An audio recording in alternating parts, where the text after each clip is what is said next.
currently working as a senior consultant in the Department of Head and Neck Surgical Oncology at HCG Asa Cancer Center, Ahmedabad. Sir. So I am Aditya Joshipura and I'll be briefly showing what is to be done in IONM in parotid. I won't be presenting any data, I won't be presenting any academic material because we have a fascinating debate tomorrow that will debate for and against the use of IONM in parotid surgeries between Dr. Parin and Dr. Deepak Sarin. So at the outset I would like to thank the organizing I'm sorry, that's us only. Yeah, sorry. So let's start anyway. So the principles of IONM generally are that a point probe stimulation of the nerve causes EMG related changes. It's useful in tricky situations when we are finding the nerve and dissecting the branches is difficult. It is especially useful in the retrograde settings in a retrograde parotidectomy approach, that the video which was shown very nicely by Dr. KK. The problems here that we face is there are no formal guidelines. Now with thyroid there are multiple papers, multiple studies that have advanced the use of IONM in thyroid, but here there are no formal guidelines. It's mainly a comfort thing or an experience based thing. What are the differences and what are the similarities in thyroidectomy and parotidectomy when using the IONM? Firstly, is it a standard of care? No, of course not, but that is not there even in thyroidectomy. But just like laparoscopy grew, there is a hope that IONM might become standard of care someday. We don't know when that day will come, but we'll still live in the hope. Muscle relaxants, again, it's used only in the beginning of procedure in both cases. The main difference comes in the use of endotracheal tubes, because in thyroid we have to have the endotracheal tube in contact with both the vocalis muscles, whereas in parotidectomy there is no such requirements because the muscles to be stimulated by the parotid surgery are different and they use separate electrodes. There is a 2-channel probe in thyroid, whereas there is a 4-channel electrode system in parotid. Principal motor branches, the one main principal motor in thyroidectomy is obviously the recurrent laryngeal nerve, whereas here we have the main trunk and the 4 or 5 different arborizations of the facial nerve, as we have seen already. Firstly, the process starts with anesthesia. Dr. Bankim Shah sir and his team have been wonderful at our center.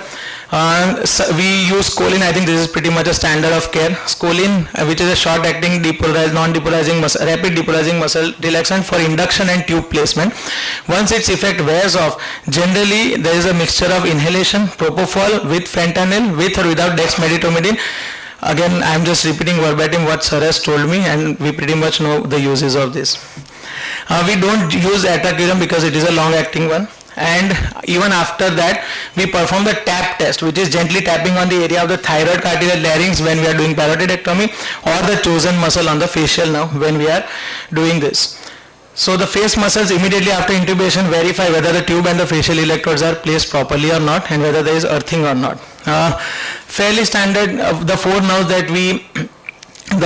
branches that we usually tap are these ones. This is a classification that you are going to learn all through the day. You might get tired of the House-Bachmann classification. What is the methodology? So I'm focusing on the practical part of the situation, so I'll be focusing on the methodology, not the data and not the literature. So the methodology is, first they are the recording electrodes. As you can see, there are 4 different colors recording electrodes. Then there are grounding electrodes that are used to put on the chest. Then there is a point probe that uses stimulation, and there are the other EMG assemblies and recording screenshot instruments. This is how a standard 4-channel EMG machine looks like. This was a standard. There is no sponsorship here. It is just the machine that we use. So as you can see that there is no grounding, no earthing. So the orbicularis, oris, oculi, mentalis and frontalis are all marked with a cross because there is no earthing, there is no stimulation. This is the standard protocol where we fit it. The electrodes are color coded and they are attached to the EMG machine in a specific way. As you can see, oculi, oris, mentalis and frontalis. Now I would like you to be careful looking at the patient's profile once. As you can see, there is a nice scar of a composite dissection. This patient had a parotid CA. Once it is done, this is how it looks. As you can see, all the four electrodes give enough signals and the earthing is complete, the circuit is complete. Now we can proceed for a standard parotidectomy approach. After the classical parotidectomy approach is performed and surgeon's attention is mainly focused on finding the facial nerve, main trunk or the tragal pointer or any other of the multiple pointers that have been discussed till now. First what we do is fish for the nerve, that is blind stimulation of the area around the nerve. This is how it looks like.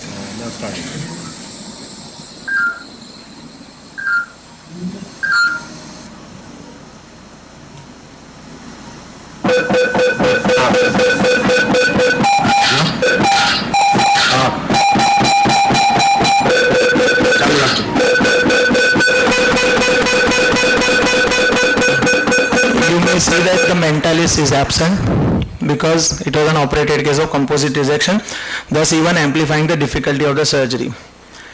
So once the process of facial nerve stimulation is started in the main trunk or in the subsequent branches, the surgeon should keep in mind the initial responses of the nerve, F1 and F2, just like in thyroid we do the R1, R2, V1, V2. There is a tendency to record these impulses as F1 and F2, and then just like in RLN, we have to see whether the branch is injured or not and compare it to the prior stimulus. Once the dissection has been done, I won't be going into the parotidectomy part because that has already been discussed at length and there are more experts to deal with that than I am. So this is how the look is finally. Once the branches have been dissected, we can check all of them as kind of a F2.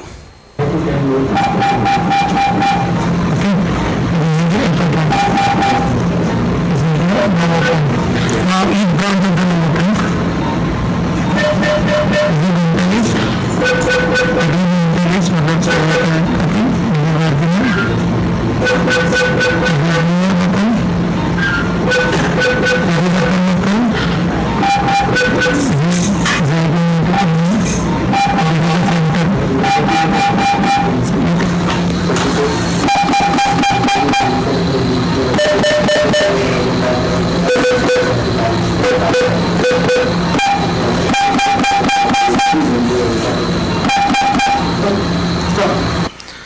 So as you can see, the impulses are transmitted.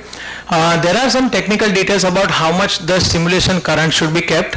Usually we start off with 1 milliampere current and then eventually we go on to reduce it once the smaller branches are there. If you keep it initially at a very lower level, there is a chance that the impulses may not be transmitted. At the end of that, the good part is that we get a recording like this where we can compare. This helps us explain the patient also in a better way that all the branches have been preserved. The amplitude for us and for record keeping also is very good basically. The good advantage of this is that it is a time bound record. So we can clearly say how at a particular time the impulses was X in number and then at the same time after surgery when the timing was different we can use this. Regarding the injury to the mechanism of injury to the facial nerve, similar to what has been discussed for a vagus or a recurrent laryngeal nerve, and since there is obviously not too much published data on the facial nerve injury trauma under IONM, it can be extrapolated that the lesions may be equally classified just like in the IONM situation for thyroid as type 1 and type 2. Type 2 is obviously localized injury where a branch may be cut, and type 2 is global where the main facial trunk may be injured. What if there is an LOS? If a particular branch has lost its signal, that is the recurring impulses are less than the F1, the surgeon must continue and finish the surgery. Now this is where it differs from thyroidectomies. We have to dissect the remaining branches. Even if the main trunk is injured at the beginning of the surgery, the procedure has to be completed by surgeon removing the entire gland and avoiding any further or severe manipulation of the nerve or its branches. Also, if severe monitoring changes are observed in that nerve pattern for a particular branch, we have to just leave that ramification for a while and then dissect the other branch, allowing a potential chance for the nerve to recover.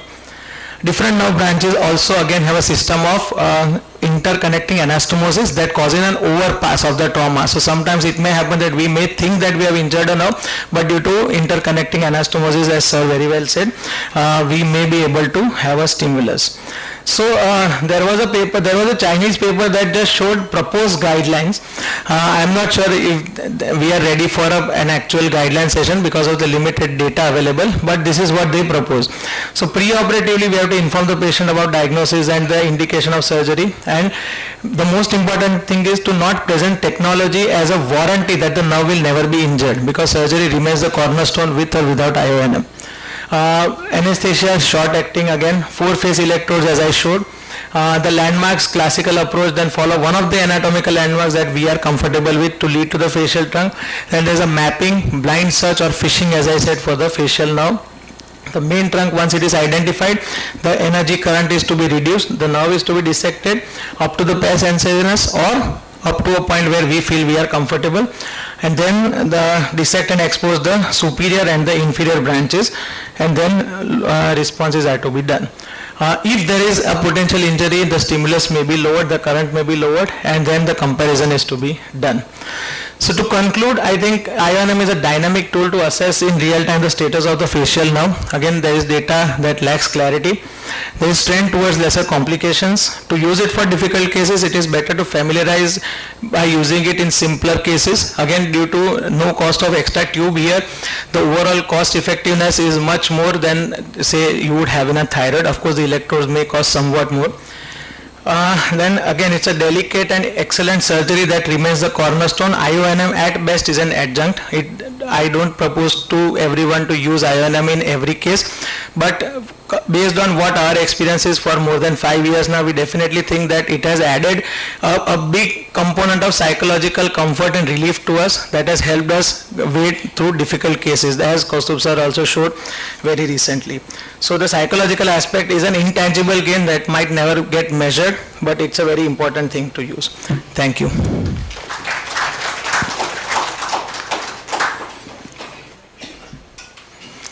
Comments from the dignitaries, if any, or we move on. Sir. When we do for larynx, if we have loss of signal, drop in 50% amplitude, they say don't do completion thyroid. You made very clear you have to complete the thyroid. Is there any role or literature that when the nerve doesn't function, sacrifice and put a graft? What is your philosophy? Sir, our philosophy is that if one of the terminal branches has been injured and if we are able to find both the ends, then we do, we do the urography, sir. Again, the experience with results in that has been a little disappointing. I won't lie to you on that, but that has been our philosophy. If the nerve has pre-operatively been not functioning, then that's a different matter. We have a time to plan and everything. My question is, you've done a surgery. Yeah. You check the branches and Yes. 4 branches are working, 1 is not working.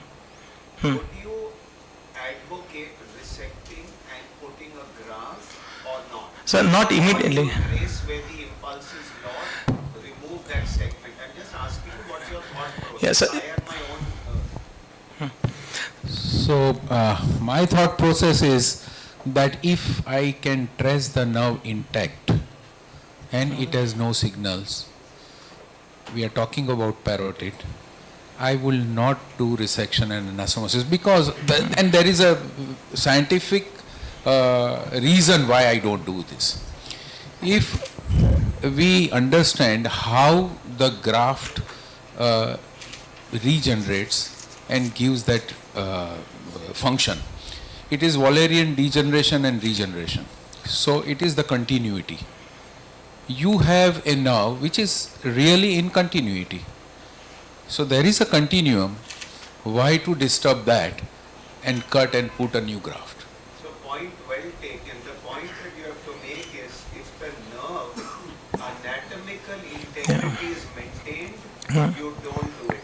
Unless there's a transaction injury, complete transaction, yes, sir. Or you've crushed apart or you feel there's a definite mechanical impediment, then you may consider. But Sure, I sir. want to make, the facial nerve, Ravi gave it lot of bow in the morning saying pearly white, no nerve has got so much of respect, but they call the facial nerve a dumb nerve. It's a dumb nerve, seriously, because you can anastomose it and get function. You don't get it with recurrent in head and neck. True. So those things will come. May not be great results, but it's much better than recurrent. Go ahead, Abhishek. So I think the point which Kaustubh sir made, makes perfect sense. Neurosurgeons monitor the facial nerve. Even if they have loss of signals, they would not resect that anastomosis. Same holds true for skull case. One of the reasons is that if you were to re-nerving, there will always be some amount of synthesis, even in the best of operations. So unless the nerve is has severe thermal or mechanical damage, you will not resect that nerve. Yeah. Point well taken. If you are dissecting a nerve, remember, if there is a pre-existing plane, facial neural plane, then alone you can preserve the integrity. If the plane is not there, don't create a plane. In the process of creating a plane, you will confuse the nerve, cause neuropraxia. Number one. Number two, the moment nerve ceases to be pearly white and it looks reddish or hemorrhagic kind of thing, this is a nerve which has a perineural infiltration, and you can make out without a microscope, without even a loop, a pearly white nerve turning into a reddish, dirty looking thing. This is not normal nerve, and you need to take cognizance of the fact that, and as Kaustubh told, if you have anatomical integrity, you must wait till at least 6 months to see if the nerve is naturally recovering, because nature has given you the cable graph, it is there. Why you create? Unless and until you really have cut it, and that's a different story. But if you preserve anatomical continuity, mostly because it's a dumb nerve, it will forget the past. It has no bad memories. It will continue to function. Dr. Poonam. Regarding the use of IONM, I would say that I think this thing is over, that when the nerve is intact, we are going to save it. Yeah. But regarding the use of IONM, sometimes we have to see the type of signal loss. True. So because that will help us in prognosticating the patient outcomes to some extent. True. So if there is segmental loss of signal, usually it is associated with some sort of thermal injury or probably denaturation of proteins, which many of times may not be reversible. However, if there is a global loss of signal, which we say all along the length of the nerve, which we mainly look for the recurrent, I am saying, but I am extrapolating for the parotid, the facial nerve also. So there usually there will be return of function most of the time, because it has been because of the stretch injury. And in fact, while doing thyroid surgeries, this has been my personal experience also, that the IONM, where it is mostly useful, which we use as the intermittent type. We are not talking about the continuous type. The intermittent type where we use it is many a times our neurophysiologists, they tell us that the amplitude is going down. No. At that point we wait, and then we wait for 5-10 minutes, and we have seen that the amplitude again increases. returns. So that is the point where we have to be vigilant and being mindful that okay, where the IONM will be useful. True. And that does make a difference. True, very, very true. And that can act as a guide where when we are dissecting the branches of the nerve, if one of the branches is starting to show lesser amplitude, then we can move on to the second branch and leave it for a while, as And you there said. is some very role of correct. continuous monitoring, but again that is It's debatable. not been, it's debatable, yes ma'am, true. So, thank you.